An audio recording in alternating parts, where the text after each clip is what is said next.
You know that scene in The Punisher where John Bernthal is strapped to the chair and he's looking around frantically, panicking and screaming out, "No, no, no, no, wait. You know that meme? The reaction meme that pops up once in a while? Yeah, that's kind of how I'm feeling right now, making this video, reading this article, listening to what Pierre LeBrun went out there and said on TSN Insider Trading. Because when it comes to the hottest free agent to sign on the block, who recently made his way over to Motown, Patrick Kane, we have ourselves a discussion to be had about him legitimately getting traded. This is possible. And we're going to go over to a few articles that read out what exactly it was that Pierre LeBrun said on Insider Trading that is getting this conversation on the road. But before we get into all of the nitty-gritty details, we have to go over some of the backstory here.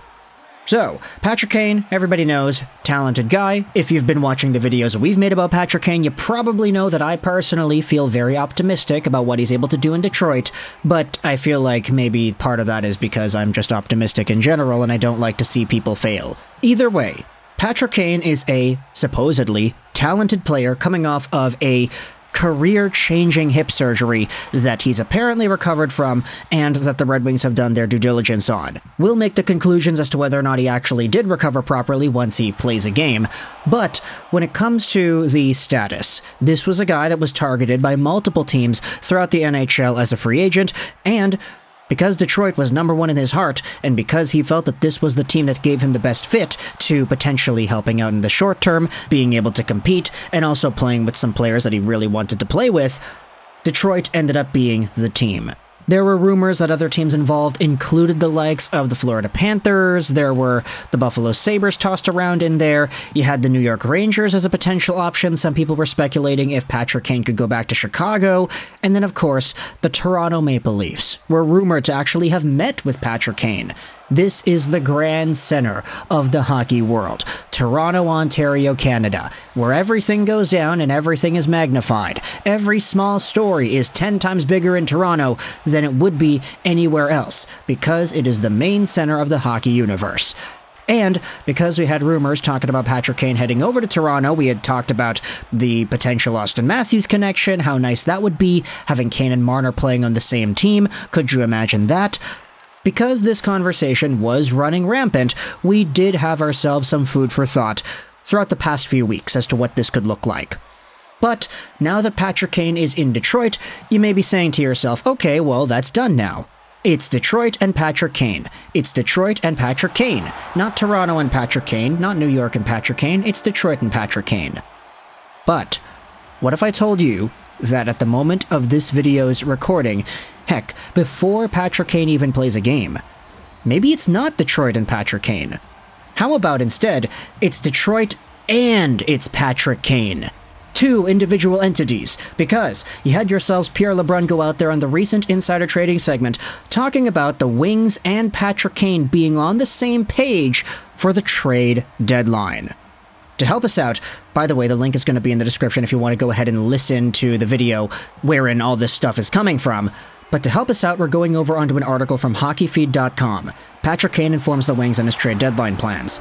The reason we are using this article is because they went out there and very kindly typed out the entire Pierre LeBrun quote, so it's easy for me to go out there and read it, put it on the screen, and for you to follow along. Pierre LeBrun goes out there and says this. It's kind of weird to mention this before he's even played a game, but the fact of the matter is, this was part of the conversation between the Red Wings and Patrick Kane's camp, led by agent Pat Brisson. The Red Wings put a lot of thought and planning into this signing, and part of it is getting ahead of every possible scenario.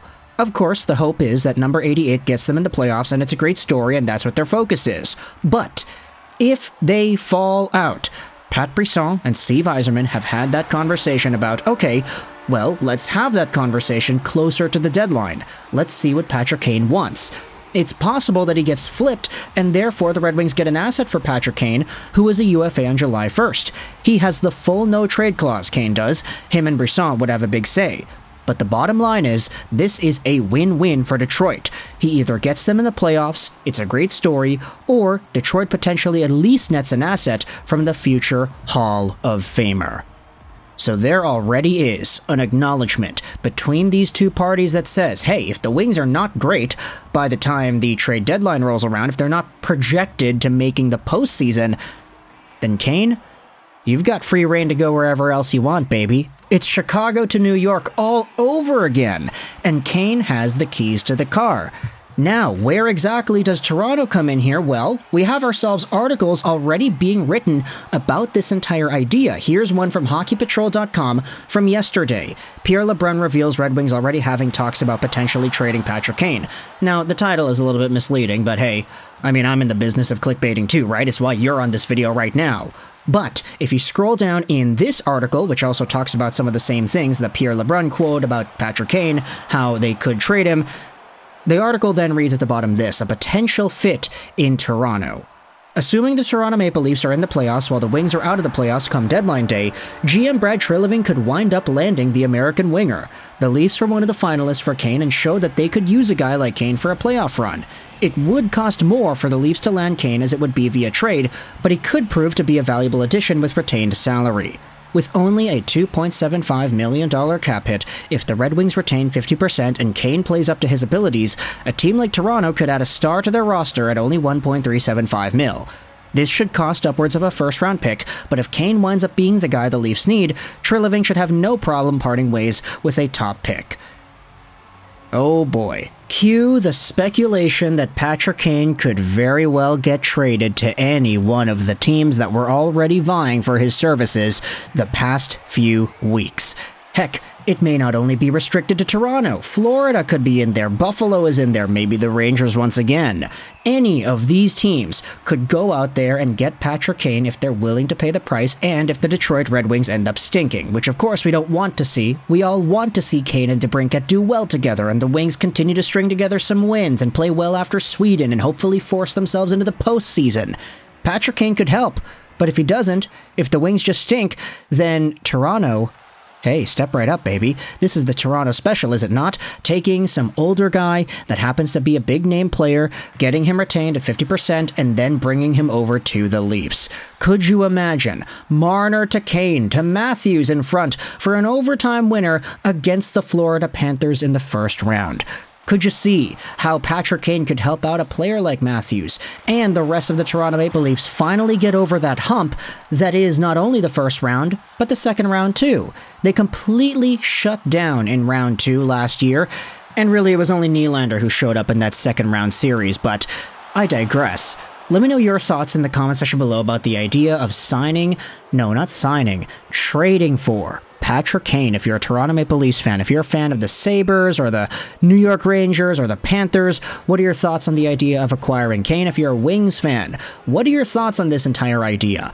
My personal thoughts, sure, you could say, hey, TSN going out there and stirring up the headlines, saying that Patrick Kane could already be traded. What are you doing? Why are you talking about this stuff, man? If I'm gonna be honest, I feel like this is sort of appropriate to talk about. Like, I understand why it's being brought up that, hey, it is an important detail that Patrick Kane is already an old guy, so it's not like he has the most free time on his hands to lollygag around and play on some bad teams. He already was on a bad team in Chicago the past little while here.